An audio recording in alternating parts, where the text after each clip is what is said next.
पिता को लेकर विवाद। कल ही तो बहू शीतल ने दूसरी चादर बिछाई थी।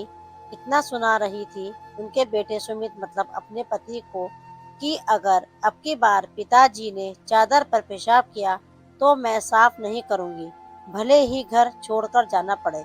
इसी वजह से बहू बेटे ने कल से ज्यादा पानी भी पीने को नहीं दिया कि कहीं फिर से मुकेश जी ऐसा न कर दें। 85 वर्षीय मुकेश जी को जब से किडनी की समस्या हुई है तब से कभी कभी ऐसा हो जाता है। बेचारे मुकेश जी को अफसोस भी बहुत होता है। जल्दी से चादर हटाकर मुकेश जी उसे बाथरूम में ले जाकर धुलने लगे, ये सोचकर कि बहू आज बेटे के साथ अपने भाई की शादी के कपड़े लेने गई है तो देर से ही लौटेंगे। भूख भी लग रही थी उन्हें, पर मन का डर उनके हाथ जल्दी जल्दी चलाने को बोल रहा था। उन पर चादर भीगने के बाद उठाई ही नहीं जा रही थी। मुकेश जी की सांसें फूलने लगी। तभी उन्होंने सामने अचानक बेटे बहू को खड़ा पाया। वो बस इतना बोले, बहू अब नहीं होगा, मैंने साफ कर दी है। बेटे सुमित ने अपने पिता मुकेश जी को सहारा देकर कुर्सी पर बैठाया।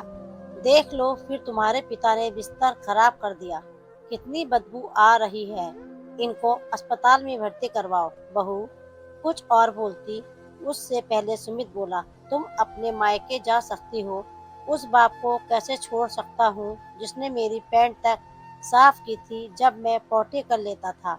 उस बाप का पेशाब साफ नहीं होगा जिसकी यूनिफॉर्म पर मैंने उस दिन टॉयलेट कर दी थी जब पिताजी अपने सम्मान समारोह में जा रहे थे।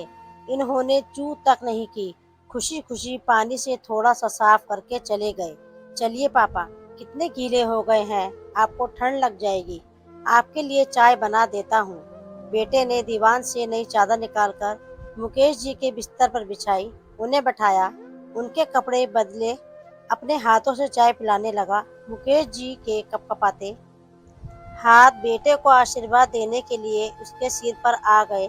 आंखों से भी नीर बह निकले थे जिसे धोती के कोरों से मुकेश जी पोंछते जा रहे थे।